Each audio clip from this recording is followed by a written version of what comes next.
What's up, you guys? Chet the Dream Poet here, coming to you all with another fun-filled vlog here in my home state of Tennessee.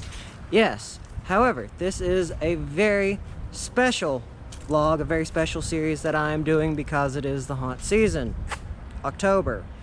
And I thought throughout this vlogging series I would talk about the local ghost stories here in my hometown. Last episode I did on Tall Betsy, the infamous lady in black who haunts Cleveland, Tennessee, especially on Halloween night.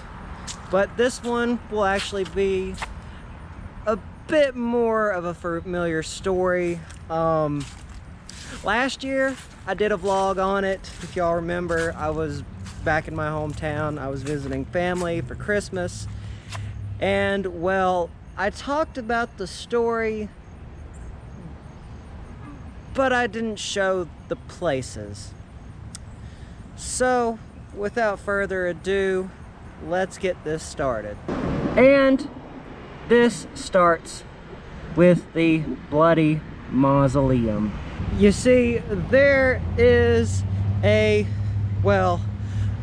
legend, a myth behind the quote-unquote bloody marble walls. You see, there was a series of very tragic events that followed the Craigmile family. A series of unfortunate events that followed them all the way up until the last member. You see, the year is August 18th, 1872. Nina and her grandfather, Dr. Thompson, are going on a horse and buggy ride throughout the old city of Cleveland, Tennessee. Now, this is a fairly common occurrence. Her and her grandfather riding throughout town on their horse, the buggy. Well, August 18th, 1872, something very tragic would happen. Now, some sources say that Nina was in control of the buggy when this happened, but other sources say her grandfather was at the helm and their buggy got caught on some train tracks. As Dr. Thompson was trying to get the horse and buggy off the tracks, the train slammed into their buggy at 50 miles an hour, crushing Nina beneath the cowcatcher. Now, Dr. Thompson, luckily, well, I say, define luckily, fortunately, he got flung from the train and the buggy by about 17 feet.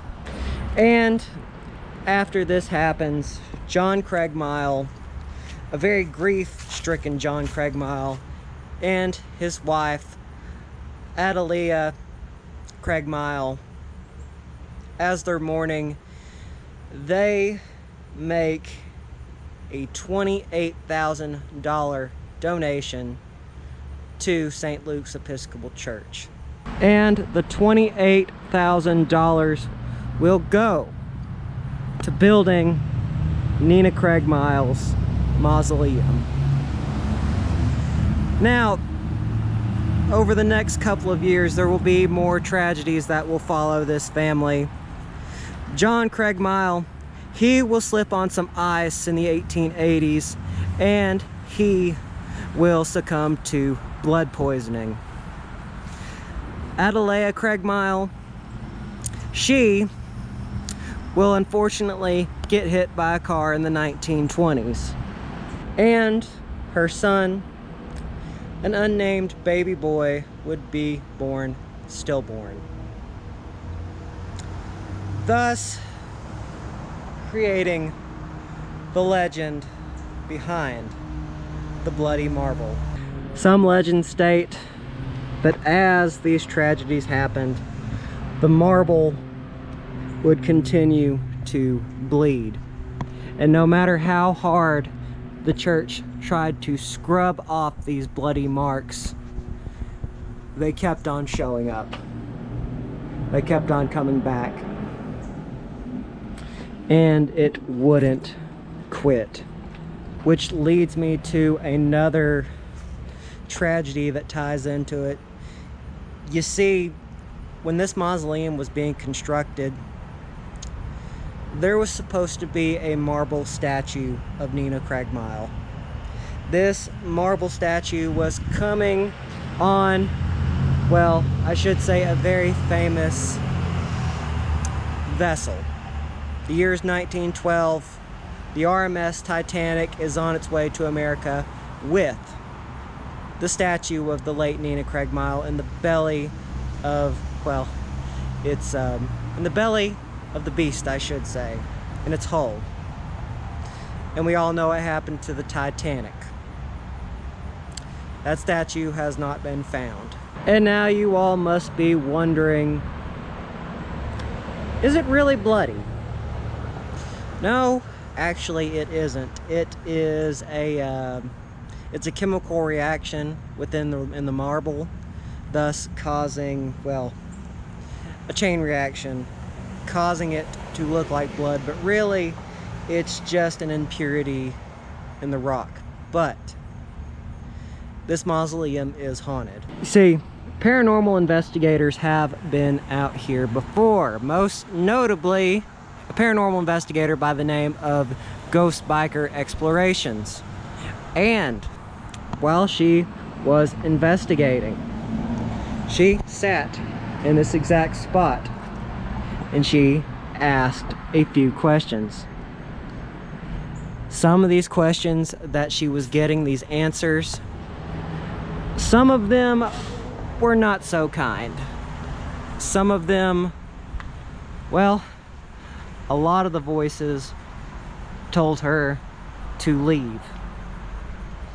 Some believe that this was John Craigmile. But we also believe that she may have been communicating with Nina. Now this too goes along with the local lore behind the bloody mausoleum and, well, local Cleveland lore. And that is, if you walk around the mausoleum 12 times and you say, "Nina, Nina, come out and play," the story goes that if you do that, Nina Craigmile will appear before your eyes. But now we're going to go to a few of these other places that go along with the bloody mausoleum. So let's look back on this story revisited. Let's do it.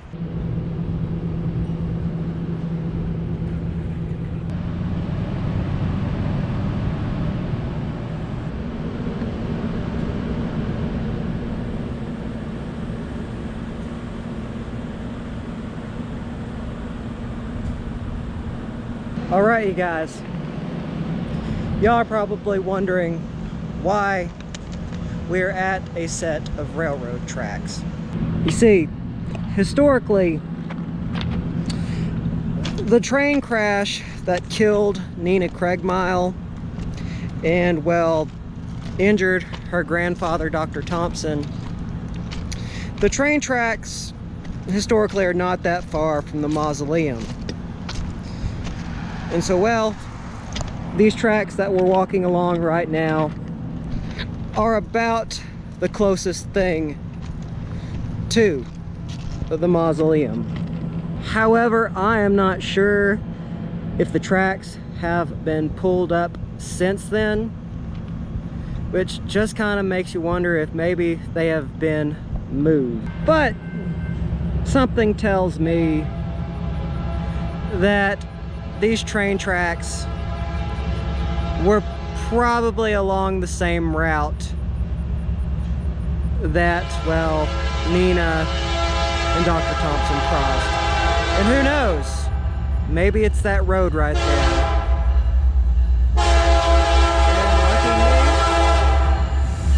There's a train.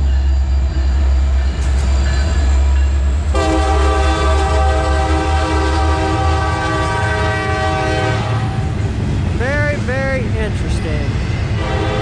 Talk about timing too.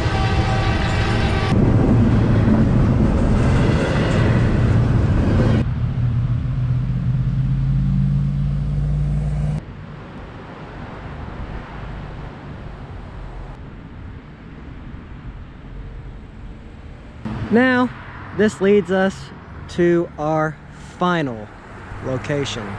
You see, this house behind me is the Craigmile house. Now, if you're curious to know a little bit more about the Craigmile house, well, this building, well, not only has some fascinating history to it, but it also has a ghost story attached to it as well.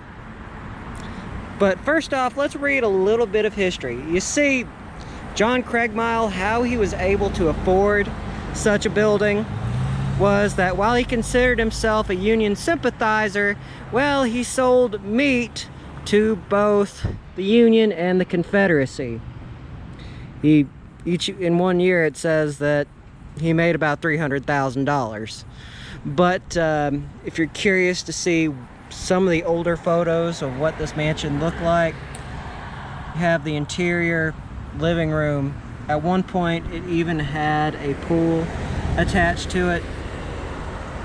Some of their manufacturing stuff. But this really just kind of shares what this home was all about. You see, down the road, it would become the city's library. Until, well, the new library across the street would be constructed. However, to this day, it is still a part of the public library system. Now, about the ghost story associated with this building. You see, after Nina Craigmile's death, her grandmother could be known to sit and watch the city of Cleveland from the very top window, the 3rd floor, and weep and cry and moan. However, after she passed away, one day, a citizen in Cleveland noticed that he could see Nina Craigmile's grandmother looking down, watching the city of Cleveland. But you all must be wondering, how could this be? How could Nina Craigmile's grandmother still be watching people from the 3rd story, even though they had read in the newspapers just a few days before that she had passed away? Well, this has been known to happen since the 1920s, where people would see what they believed to be a mysterious older lady. Now, we're gonna go inside. We're gonna check it out. Let's do it. Alrighty, guys. Let's check it out.